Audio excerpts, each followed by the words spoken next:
Júpiter possui 95 satélites confirmados, o segundo maior número seguro de satélites entre os 8 planetas do Sistema Solar. Os 4 satélites mais massivos, os satélites de Galileu, foram descobertos em 1610 por Galileu Galilei, e foram os primeiros objetos descobertos pela humanidade em órbita de outro corpo que não a Terra ou o Sol. Desde o final do século XX, vários satélites menores foram descobertos, todos recebendo nomes de amantes, conquistas ou filhas do deus romano Júpiter, ou do equivalente grego, Zeus.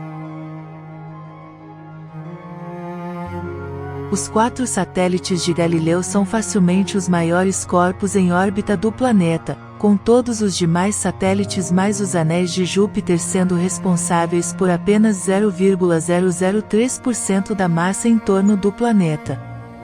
8 dos satélites de Júpiter são regulares, com órbitas prógradas e quase circulares, de baixa inclinação em respeito ao plano equatorial de Júpiter. Os satélites de Galileu estão em equilíbrio hidrostático, e seriam considerados planetas anões se estivessem em órbita em torno do Sol.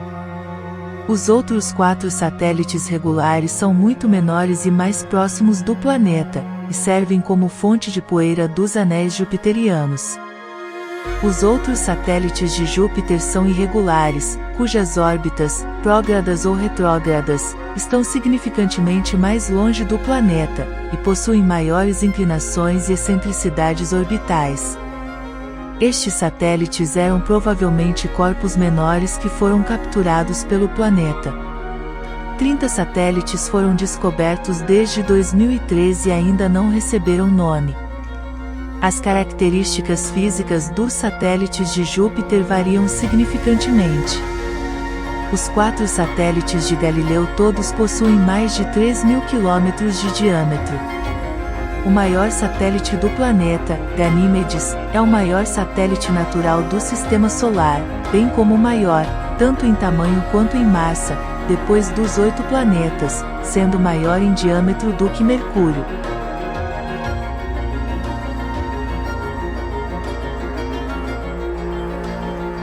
Todos os outros satélites de Júpiter possuem menos de 250 km de diâmetro, com a maioria ligeiramente ultrapassando a marca de 5 km. Os formatos das órbitas dos satélites variam de círculos quase perfeitos e poucos inclinados a elipses altamente excêntricas e inclinadas, com vários satélites orbitando na direção oposta do sentido de rotação do planeta. O período orbital dos satélites jupiterianos varia entre 7 horas, ou seja, menos do que o período de rotação do planeta, a períodos 3.000 vezes mais longos, ou seja, quase 3 anos terrestres.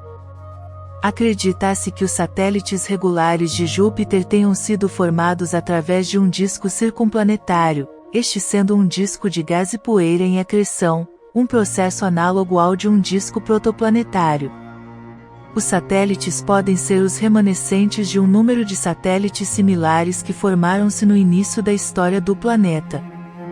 Simulações sugerem que, embora o disco tenha possuído uma massa relativamente baixa, que ao longo do tempo uma fração substancial, na ordem de várias dezenas de %, da massa de Júpiter capturada da nebulosa solar foi processado pelos satélites em formação. Porém, para explicar a origem dos atuais satélites regulares, um disco contendo uma massa de apenas 2% a de Júpiter é necessária. Visto assim, é provável que várias gerações de satélites contendo massas similares aos dos atuais satélites de Galileu tenham existido anteriormente. Cada geração de satélites teria impactado com o planeta, devido à fricção com o disco, e com novos satélites formando-se através de material recém-capturado pelo planeta, proveniente da nebulosa solar. Quando a atual geração, possivelmente a quinta, formou-se, a densidade do disco teria diminuído de tal forma que não teria interferido significantemente com as órbitas dos satélites. Mesmo assim, os satélites de Galileu foram afetados pelo disco, com a distância dos satélites e Júpiter diminuído.